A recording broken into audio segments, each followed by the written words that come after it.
Number one, they will be relatively educated.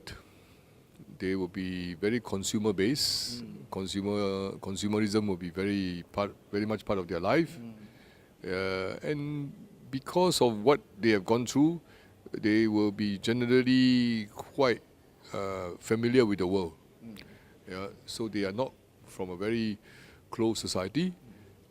But at the same time, each of them will expect part of their ambition and aspiration be fulfilled by their respective government. That's right. So it will be a very demanding voter. The voter population in all our ASEAN countries in the next 20 years will be very, very demanding. And what they see as justice, what they see as fair play will be very important. So it is not easy. As I always say, we are now in the 21st century, and we have to look at 21st century way of managing such a young population, such a well-informed population of voters.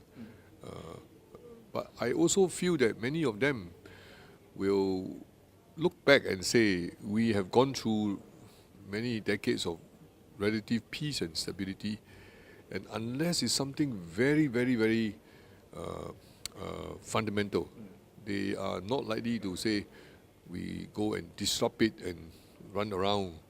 Of course, there will be demonstration, protests, but this is all part of a new world, the democratic process and the expression of people's feeling about certain things. It will be there.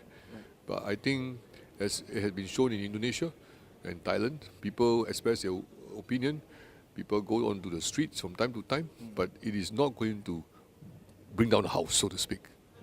But our policy makers will have to be very sharp about this, understand this is a sentiment, and what is important is to focus on what will benefit the society and how they, as leaders and policy makers, can impress upon the population that while the authorities will try to do something to meet their expectation and their ambitions, at the end of the day, everybody had to give and take. Right. And going forward, it is best that we can debate and discuss, but at the end, when a certain decision had to be made, one is to make, all have to rally together and go forward.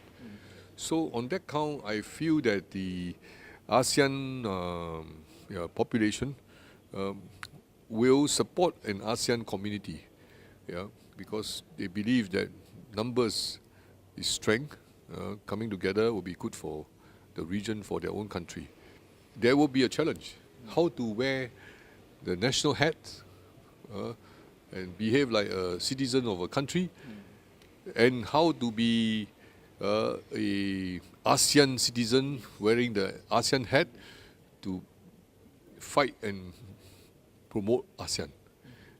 This is something that I think we need to develop, we need to promote. And at this moment, not everybody think like that. They just wear one hat. That is, I'm the citizen of country X, and if country X cannot get what it wants, we have to be doing all these things.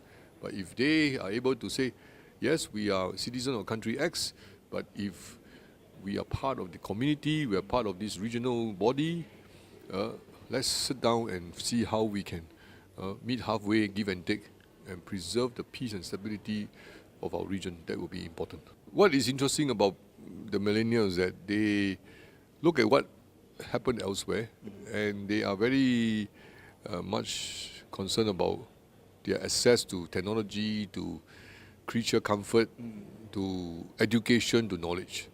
So underlying that, therefore, it is a culture of openness.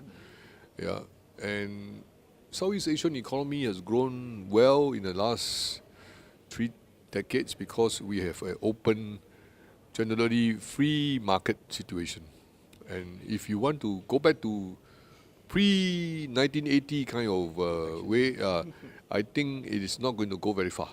Right. Perhaps some lousy leadership may advocate that. But I think overall, citizens in all the ASEAN countries can appreciate that net out. It is better to stay open, to stay with the other members of the association, and to try to work on what is good for the region. It's not easy, I'm saying, but I feel that we can get there. I think we will go through a very rough patch, but I don't think that is the final way any of the ASEAN member states will go, because I feel that we have brought about this very interesting culture. Let's remain open, let's remain part of an organization called ASEAN. Ultimately, it is a smart thing to do to stay as a member of ASEAN. Every time when you go around, you notice Southeast Asian business people or bureaucrats or media people, they seem to be always talking about my family, my brother, my sister, my relatives. So family is very important. Yeah. It is not as clinical as some other developed region of the world. So I think that is a good positive part. Yeah. But at the same time, family also allow us to do many things which may be against the law. Yeah. So we had to find a nice balance. Yeah. The other thing is that generally speaking, our society in Southeast Asia emphasize not just the material benefit per se. We have seen this in different countries. The spiritual, the cultural, and the traditional elements are important. So and this is the reason why, as we go forward, let's say in Singapore, we have to start thinking about how all segments of our society can be looked after, and how some part of our traditional and cultural heritage will be preserved and used for developing a resilient for our own society. This is obvious in all the ASEAN countries. I visited all the countries very often, and I see this as very significant. It is the emphasis on what is indigenous, what we have learned from the past, how we inherited all these cultural and traditional qualities. So I think family and such devotion to what we are will be important. Yeah? Even as we become very tech savvy and we just look at our Twitter and Facebook. Even if you look at the Facebook or Twitter, you can see many of the postings, pictures, have to do with their traditions and their heritage and their family. So I think this is good.